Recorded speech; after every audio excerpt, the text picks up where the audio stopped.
Good news para sa ating mga senior citizens na 60 years old and up, mga persons with disability at mga pregnant women.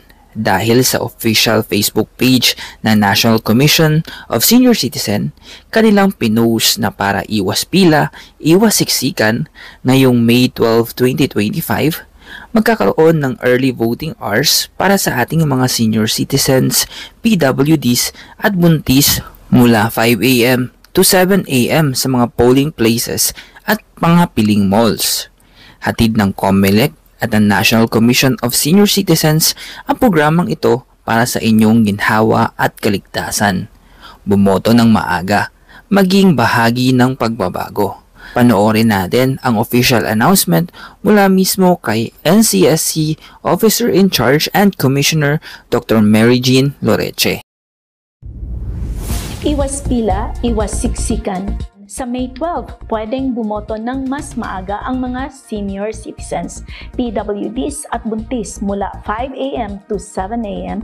sa polling places at piling malls. Hatid ng COMELEC at National Commission of Senior Citizens ang Early Voting Hours Program para sa inyong ginhawa at kaligtasan. Bumoto ng maaga, maging bahagi ng pagbabago. Mga tips mula kay Biyahe ni Kin para sa mga Filipino senior citizens na boboto ngayong May 12, 2025. Una, plan your vote. Siguraduhin na review nyo ang inyong mga choices at gumawa ng listahan. Siguraduhin ang inyong iboboto ay magsisilbi sa taong bayan, hindi lamang para sa kanilang personal na interes.